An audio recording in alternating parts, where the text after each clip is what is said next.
Hello दोस्तों, स्वागत है आपको अपने चैनल शाश्वत एकेडमी में। आइए पढ़ते हैं आज स्वरों का वर्गीकरण, जो परीक्षा की दृष्टि से बहुत ही इम्पॉर्टेंट है। तो जैसा कि आपने अगले वीडियो में पढ़ा था कि स्वरों का जो वर्गीकरण था मात्रा के आधार पर और उच्चारण के आधार पर, इतिहास के आधार पर, स्रोत के आधार पर। तो आज पढ़ते हैं। आइए देर न करते हुए चलते हैं अपनी वीडियो की तरफ। स्टार्ट करते हैं। उच्चारण के आधार पर स्वरों का वर्गीकरण।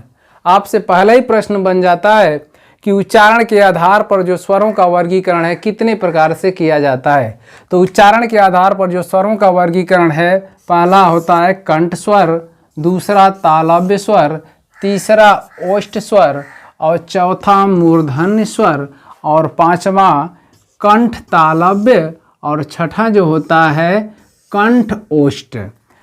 अब देखते हैं इसमें, एक तो ये प्रश्न हो गया कि उच्चारण के आधार पर जो स्वरों का वर्गीकरण कितने प्रकार से किया जाता है। तो ये 6 प्रकार से किया जाता है। कितने प्रकार की बात हो गई? 6 प्रकार से। लेकिन कौन कौन से वर्ण आते हैं? तो ये देखिए, कंठ स्वर अर्थात अ और आ, ये आपके कंठ स्वर हैं। तालव्य स्वर, वे स्वर जो तालु के द्वारा बोले जाते हैं उन्हें तालव्य स्वर कहते हैं। ई और दीर्घ ई। ओष्ठ स्वर उ और दीर्घ उ। मूर्धन्य स्वर री और कंठ तालव्य ए और ऐ और कंठ ओष्ठ ओ और औ। तो इस तरह से उच्चारण के आधार पर स्वरों का वर्गीकरण है कंठ स्वर, तालव्य स्वर, ओष्ठ स्वर, मूर्धन्य स्वर, कंठ तालव्य, कंठ ओष्ठ में वर्गीकरण किया गया है। इसमें जो है कंठ के आधार पर अ आ, तालव्य के आधार पर ई, ओष्ठ के आधार पर उ और दीर्घ उ, मूर्धन्य के स्वर जो है री और कंठ तालव्य ए ऐ और कंठ ओष्ठ ओ औ। इसके बाद स्वरों का जो वर्गीकरण है मुख विवर के आधार पर। मुख विवर के आधार पर स्वरों का वर्गीकरण।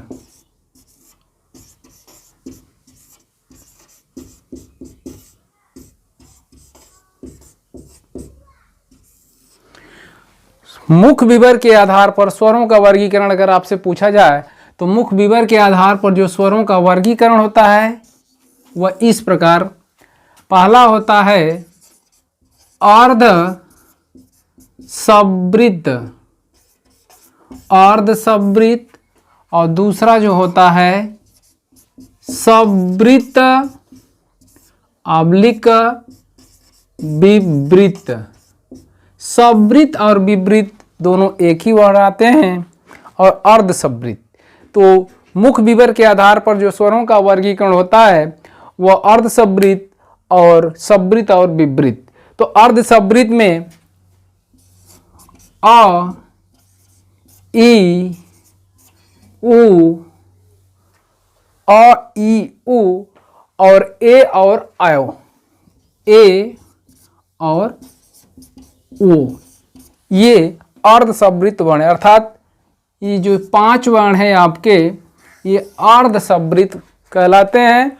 और सवृत या विवृत ये दीर्घ आ और दीर्घ ई, दीर्घ उ और ऐ और ये औ, ये आपके सवृत या विवृत स्वर कहलाते हैं। तो प्रश्न बन जाता है कि मुख विवर के आधार पर जो स्वरों का वर्गीकरण है वह अर्ध सवृत और दूसरा विवृत आवलिक सवृत ये कहलाते हैं। तो यहाँ से प्रश्न आते हैं कि अर्ध सवृत कौन सा है, सवृत या विवृत कौन सा है। तो आपने देखा कि उच्चारण के आधार पर स्वरों का वर्गीकरण और मुख विवर के आधार पर स्वरों का वर्गीकरण इस प्रकार किया गया। अगला है तो स्वरों में आपने देखा कि उच्चारण के आधार पर, मात्रा के आधार पर, मुख विवर के आधार पर स्वरों का जो वर्गीकरण किया गया उसमें 2 स्वर और छूट जाते हैं। कौन कौन से? ये आपके एक आता है अंग और दूसरा अ। इसे कहते हैं अनुस्वार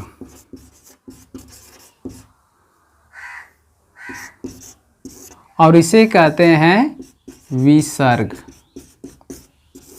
अनुस्वार जो नाक के सहारे बोला जाता है वर्ण, उसे अनुस्वार कहते हैं। जो नाक और मुख दोनों से उच्चारित किए जाते हैं उसे विसर्ग कहते हैं। और इन्हें ही हम कहते हैं अयोगवाह।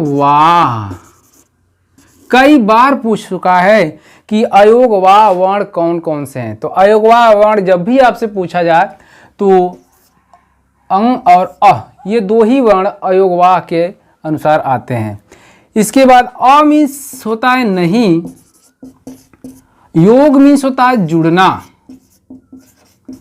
वाह मीन्स होता है वाहन करना या ढोकर ले जाना, वाहन या ले जाना। अर्थात ये कहते हैं कि हम आपके ये और ये दोनों स्वर कहते हैं कि जो स्वरों की संख्या आपने देखा, स्वरों की संख्या की 11 होती है, तो ये दोनों स्वर कहते हैं हम आपके साथ जुड़ेंगे नहीं, लेकिन आपकी आवश्यकता के अनुसार जहाँ पे भी आवश्यकता पड़ेगी हम आपके अर्थ का वाहन करेंगे। कैसे? जैसे देखिए, जैसे हम लिखते हैं एक शब्द चांद, क्या सही है? नहीं, चांद जो है ऐसे लिखा जाता है, तो ये गलत है और ये सही। यहाँ पे अनुस्वार का प्रयोग किया जाता है। इसके बाद हम लिखते हैं दुख, तो दुख सही है? नहीं, दुख क्योंकि दुख ऐसे लिखा जाता है विसर्ग लगा करके, इसलिए ये रॉन्ग है और ये सही है। तो ये दोनों वर्ण अर्थ का केवल वाहन करते हैं, इसलिए स्वरों में इनकी काउंटिंग नहीं होती। आपसे केवल स्वरों की संख्या अगर पूछी जाए कि स्वर कितने होते हैं, तो स्वर 11 पर ट्रिक लगाइए हमेशा। और कुल टोटल स्वरों की संख्या जब आपसे पूछा जाए तब 13 लगाइएगा। लेकिन आपसे अक्सर पूछा जाता है कि स्वरों की संख्या कितनी होती है, तो 11। इसके बाद एक और स्वर बच जाता है जिसे हम कहते हैं आगत स्वर। आगत स्वर मोस्ट इंपॉर्टेंट है कि आगत स्वर किसे कहते हैं। तो वे स्वर जो बाहर से आया हुआ है उसे आगत स्वर कहते हैं। और आगत स्वर के रूप में मात्र एक ही स्वर है ये, और इसका चिन्ह ऐसे होता है, लेकिन यहाँ चंद्रबिंदी जो है वो नहीं रहती है। और इसका प्रयोग हम जैसे करते हैं डॉक्टर, तो डॉक्टर लिखते तो यहाँ पे इस चिन्ह का प्रयोग करते हैं। कॉलेज, ये तो इस तरह से आगत स्वर का हम यहाँ प्रयोग करते हैं।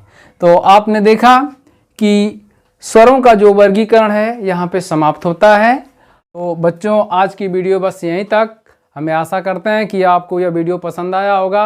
अगर पसंद आया हो तो इस चैनल को सब्सक्राइब और लाइक करना ना भूलिए। और मिलते हैं नेक्स्ट वीडियो में, तब तक के लिए धन्यवाद।